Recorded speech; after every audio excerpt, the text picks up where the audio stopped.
Hello, everyone.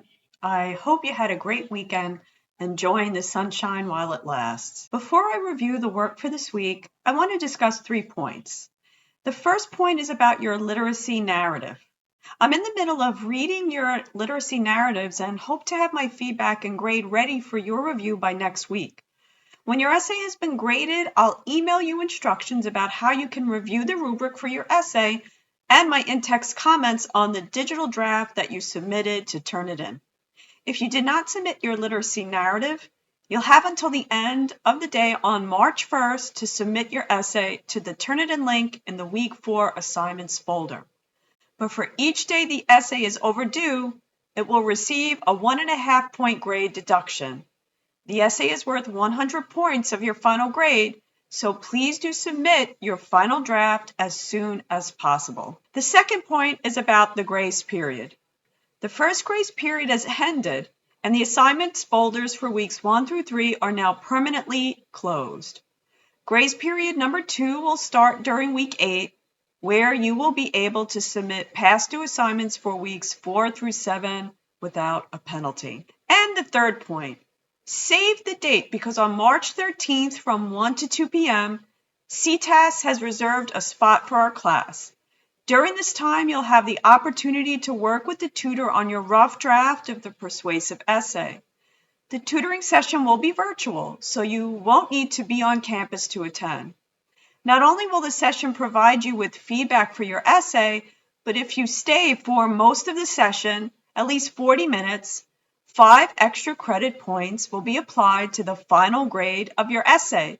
That's the difference between a B+ and an A-. Okay, so now let's move on to the work for this week. For this week, you'll continue to engage in the conversation about technology's impact on society. Also, you'll be learning more about the structure and key ingredients of a persuasive essay, focusing on the introduction and rhetorical devices or appeals to your readers. To continue your learning, you will submit journal entry number 5, the persuasive essay, by the end of the day on February 28th. For this journal entry, complete the following steps. First, review the persuasive argumentative essay instructions and video. 2, read In Conversation, pages 44 to 52, and the OWL at Purdue's Argumentative Essays. 3, view Argumentative Essays, Lesson 1, Introduction, which is 1 minute and 53 seconds, and Argumentative Essays, Lesson 2, Supporting Claims, which is 2 minutes and 52 seconds. Step 4, respond to these questions. What is the overall purpose of a persuasive argumentative essay? What will be your role as the writer of a persuasive essay? Which question will you address in your persuasive essay? What position will you most likely take? What reasons might you provide to support your position? What evidence might you use? What secondary sources, reading from Module 3, might you use to support your position? How can you check the validity of the source? And can you envision an opposing viewpoint to your position? How might you address this viewpoint? Next, you'll participate in discussion forum number 5, Appeal to Your Readers. In this discussion forum, you'll consider how writers use rhetorical devices or appeals to develop persuasive arguments. To participate in the forum, follow these steps. First, reread In Conversation, pages 48 to 49, Appeal to Your Readers. Then read all 3 articles, How Smartphones Hijack Our Minds by Nicholas Carr, Addicted to Your Smartphone Really from The Spectator magazine, and Addicted Really from The Economist. Then the third step, consider Nicholas Carr's use of appeals and how smartphones hijack our minds. In your main post, consider 3 of the following writing prompts. Just choose 3 of these. You can choose a passage that appeals to authority. Quote this passage and explain to your peers how it asks readers to accept a reason because an expert or someone in a position of authority supports it. That's from In Conversation, page 48. Or you can choose a passage that appeals to logic.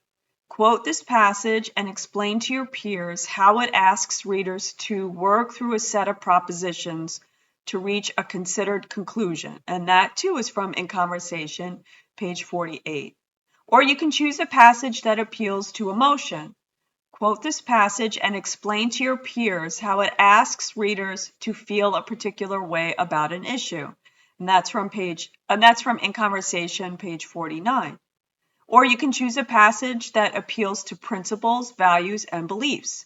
Quote this passage and explain to your peers how it relies on the assumption that readers care about a given set of principles. From In Conversation, page 49.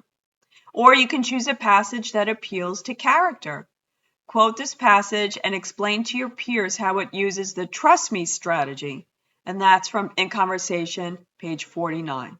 Your main post is due by the end of the day on February 29th, and your reply is due by the end of the day on March 1st. If you have a problem accessing Nicholas Carr's article, you can choose either the Spectator or the Economist article for step number 3. There's also an extra credit assignment, comma splices. Comma splices are common what are called sentence boundaries errors. In order to communicate effectively, it's important to write sentences that have a clear beginning and ending.